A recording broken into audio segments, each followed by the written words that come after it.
I'm Hazel, 28, a fitness trainer. It's not just work, it's my passion. I thrive on helping people transform and find their inner strength. But let's switch gears from work to family. I'm the oldest of three. My dad and I are close. He's my rock. Then there's Mark, my 25-year-old brother, the family charmer. Though he has a gambling problem, he keeps brushing under the rug. And my sister Harper, 23, who's still in college and looks up to Mark like he can do no wrong. Last night, we gathered for one of Mom's big family dinners, complete with her famous lasagna. Everything seemed perfect until Mark announced, "I have some news." His grin stretched ear to ear. Cassandra and I are engaged. Cassandra is the socialite he's been seeing from a family with serious wealth. "Oh, honey, that's wonderful," Mom beamed, hugging him tightly, while Harper squealed with excitement. I offered my congratulations, but something felt off. When I glanced at Dad, he looked tense, a faint frown on his face. "Dad, you okay?" I asked. He forced a smile, nodding, "Of course, sweetheart. Just surprised." I knew him better than that, though. "So, any idea when the big day is?" I tried to lighten the mood. Mark shrugged, saying Cassandra was eyeing the destination wedding, something tropical like the Maldives or Bora Bora. I nearly choked on my water. "Wow, that's quite the plan." Mark just winked. "Don't worry, sis. Cassandra's family is handling most of it." But Dad's frown only deepened. "Are you sure about this, Mark?" His voice was unusually stern. Harper jumped in. "Dad, come on, be happy for him." The tension was thick, but Mom quickly steered the conversation to wedding details. Meanwhile, Dad kept sending Mark pointed looks, as if trying to communicate something only Mark ignored. After dinner, as I helped Mom clean up, I couldn't shake the unease. "Hazel, honey," she asked, noticing my silence, "are you all right?" I gave a half-hearted smile. "Just tired, Mom." 2 weeks later, things took a turn. Dad collapsed at work from stress and landed in the hospital. While Mom stayed by his side, I decided to organize his papers at home. That's when I found the bank statements and loan documents.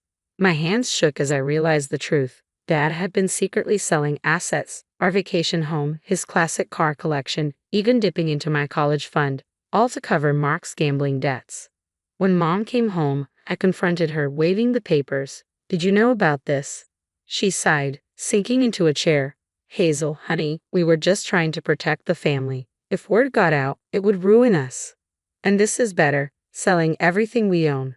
My voice was thick with anger and hurt. Just then, Mark and Harper walked in. Mark's face paled when he saw the documents in my hand. "Care to explain these, Mark?" I asked, unable to keep the anger out of my voice. Hazel, I can explain." "Don't hazel me. Dad's in the hospital because of you." Harper finally spoke up, her tone accusing. "Why are you being so hard on him? He said he'd change." "Are you serious? He's gambled away our family's future." I snapped back, stunned at her loyalty. "You think I'm jealous?"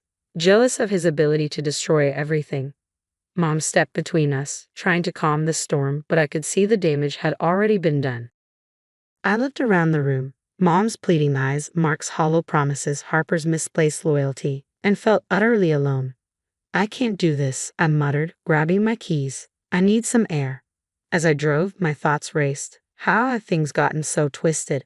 How was I now the bad guy just for speaking the truth? A heavy weight of betrayal settled on my chest. My phone buzzed with messages from Mom and Harper, but I ignored them. I needed time to think, to figure out my next steps. One thing was certain, things couldn't go on like this. Somehow, I found myself at the hospital, sitting by Dad's bed. He was asleep, looking older and more fragile than ever before. I gently took his hand, whispering, "I'm so sorry, Dad. I should have seen this sooner. But I promise I'll fix this somehow." Watching the steady rise and fall of his chest, I made a decision. No matter how hard it would be, I was going to break this toxic cycle for Dad's sake, for mine, and yes, even for Mark's. It's been a month since Dad went into the hospital. Despite our hopes, he never came home. The day he passed was the darkest of my life. Standing in that sterile hospital room, listening to the machines go silent, a part of me felt like it died with him. The funeral was a haze of black clothes and empty condolences. Mom was a wreck, Harper couldn't stop crying, and Mark, well, Mark just looked lost. Cassandra was there too, her flawless makeup barely hiding her discomfort.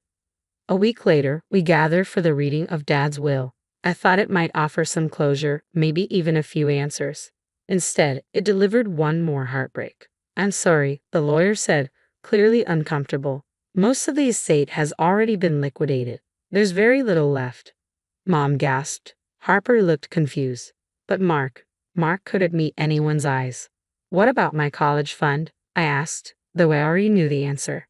The lawyer shook his head. I'm afraid that's gone, along with your personal savings account. The room spun as I tried to process it all. Everything I'd worked for, every dollar I'd saved, gone to feed Mark's addiction. Cassandra stood up abruptly, looking at Mark. Can we talk outside? She asked in a strained voice. We all watched as she and Mark stepped out. When he returned, he was alone, holding his engagement ring tightly in his fist. She's gone, he mumbled. Said she can't marry someone with financial issues. Part of me wanted to feel sorry for him, but anger and hurt were too overpowering. Harper, always the loyal sister, rushed to his side. This is your fault, Hazel, she spat. If you hadn't exposed everything, Mark would still be engaged. You've ruined his life. I stared at her, unable to believe what I was hearing. I ruined his life, he ruined all of ours. Wake up, Harper.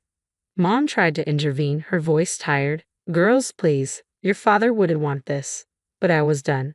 Done with excuses, done with enabling, done with pretending everything was fine. No, Mom, I said firmly. Dad wouldn't want any of this. He wouldn't want his life's work gambled away or his family falling apart. And he wouldn't want us to keep pretending everything's okay when it's not. I turned to Mark. You need help, real help, not more excuses. Then to Harper, and you need to grow up and see the truth. Finally, I looked at Mom. And you have to stop protecting him from the consequences of his actions. It's not helping anyone. I grabbed my purse and headed to the door. Where are you going? Mom called after me. I paused, hand on the doorknob. To build a life that doesn't revolve around cleaning up other people's messes. As I walked out, I heard Harper yelling, Mark pleading, and Mom crying. But for the first time in weeks, I felt lighter. The next few months were tough. I threw myself into work, picking up extra clients and even starting group classes at the gym. Each dollar I earned felt like a small victory, a step toward reclaiming my independence. I moved out of the family home and into a tiny studio apartment. It wasn't much, but it was mine. No drama, no lies, no more late-night rescues. Mom called frequently at first, then less so, and finally only on occasion. Harper sent angry texts, which turned to tearful voicemails, until even those faded into silence. Mark. Last I heard, he was in rehab. I hoped it would stick this time. One evening, I sat on my small balcony watching the sunset. The pain was still there, the betrayal still stung. But I was healing. Slowly, surely, I was finding my way back to myself. For the first time in a long time, I felt hopeful about the future. My future, one I'd build on my own terms, free from the toxic patterns of the past. 2 years have flown by, and I barely recognize my life anymore. I'm standing in my own fitness studio, rise above, watching my clients push through their workouts. It's everything I'd ever dreamed of and more. Great job, everyone, I call out as the class wraps up. Remember, it's not about being perfect. It's about being better than you were yesterday. As I'm wiping down equipment, my phone buzzes with a news alert. My heart drops when I see the headline. Local man arrested for fraud and embezzlement. There's Mark's face, haggard and defeated, as he's led away in handcuffs. Apparently, he'd been siphoning money from his workplace to fuel his gambling habit. Some things never change. I'm still processing the news when another message pops up. It's from Harper. Hazel, I know it's been a while. I'm so sorry for everything. Can we talk? My finger hovers over the reply button. Part of me wants to hear her out, but a larger part remembers the pain, the accusations, her blind loyalty to Mark. After a long pause, I type out a response. Harper, I appreciate your apology. I hope you're doing well, but I'm not ready to revisit the past. I wish you the best, but I need to maintain the boundaries I've set. Take care. It's not easy, but it feels right. I've worked hard to build this new life, and I'm not willing to risk it by falling back into old patterns. Later that week, I'm having coffee with my friend Sarah, who casually mentioned seeing Mom at the grocery store. She looked pretty rough, Sarah says, stirring her drink. Mentioned something about financial troubles. I think it has to do with your brother's legal fees. A pang of guilt hits me, quickly followed by frustration. Even now, Mark's actions are hurting the people around him. That night, I lie awake thinking about mom, struggling to make ends meet. But I know that if I step in directly, I'll get pulled back into the family drama. Then an idea strikes. I grab my laptop and start searching. Soon, I find what I'm looking for: a support organization for families affected by gambling addiction. I make an anonymous donation, enough to cover a year's worth of counseling and financial planning services. It's not a solution, but it's something, a way to help without compromising my own well-being. Weeks pass and life goes on. My business continues to thrive, and I even start mentoring young trainers.